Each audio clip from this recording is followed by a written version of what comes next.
Hi, Scott Bruder here. So I want to introduce you to my Game Boy DS Lite.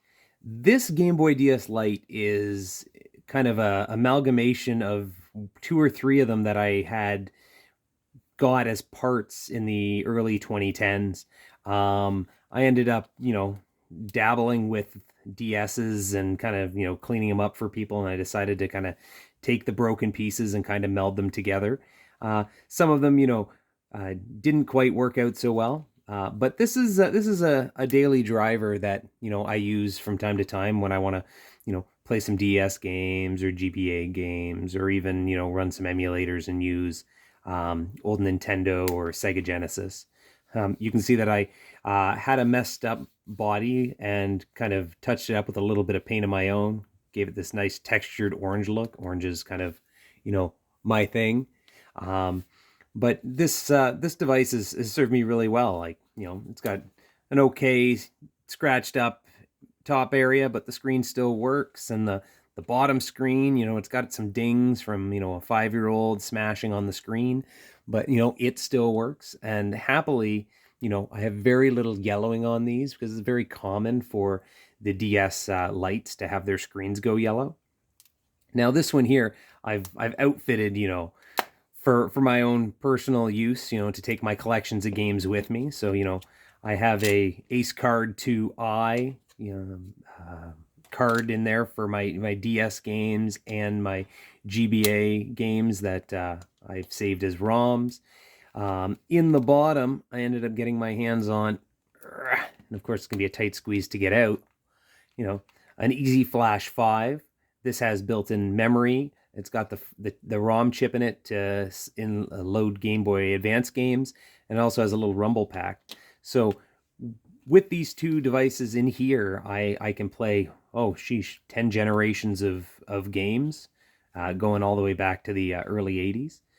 Now, I ended up thinking, maybe I should clean this one up. Maybe I should change it out, put some fresh body parts in there, try and make it look nice and shiny. So I had gone out and I had picked up a couple aftermarket shells from China or Amazon. I can't remember where these came from. They're available in quite a number of places.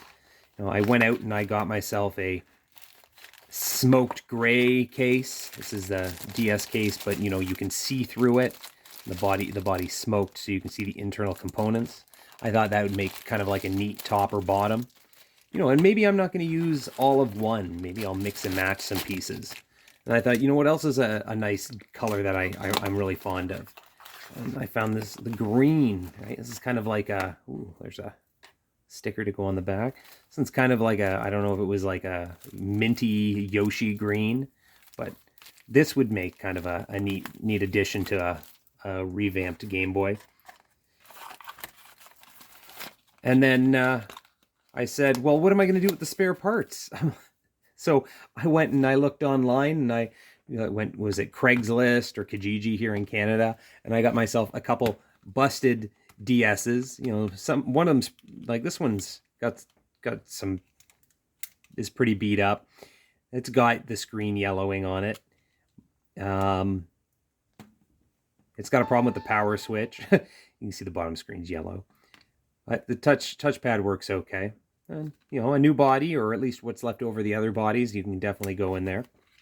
And I ended up picking up this blue one. This one is very similar to, what's going on here under the orange, but it's in a little better condition, except for, whoa, take a look at that. That bottom touchscreen is fried. If someone wants to guess which game did that, I would like to know. I don't even know, maybe Picros or whatever ever they call it, but yeah, that screen there is seen a lot better days. This triggered me to make another purchase. I needed new parts, so I ordered yet again from Amazon or from China, a bunch of replacement touchscreens. So I'll be putting a new touchscreen on this one when I put it into a new body. So I give myself a lot of little projects when it comes to these Game Boy DSs. Finish it off just before I broke into starting to do this. A friend of mine sent me a link, and I look this up, and I needed to buy it. It was like $14, and I thought, why not? This is a Naruto orange DS Lite body, and I am a fan of the orange. So what I may end up doing is using a fair number of these components, pairing them with this one here, and get myself a really kind of neat, unique orange DS Lite for me to use for my day-to-day DSing. And then whatever I decide to do with these guys, maybe I'll give them to my nephews, or turn around and sell them for a couple bucks. Like, I'm not doing this to profit. I'm doing this just because I enjoy the whole taking them apart, putting them back together. It's like a jigsaw puzzle for my mind. So if you have any comments or questions about any of the parts here, or if you want to ask me what I plan to do, projects like that, or even any other general electronics, follow me. Link and share and all that great stuff. You can follow me on Facebook. You can also look me up at scottb.ca. All of my links to social medias are on there too. I appreciate you watching me, and I look forward to you seeing more videos and commenting in the future. Thank you.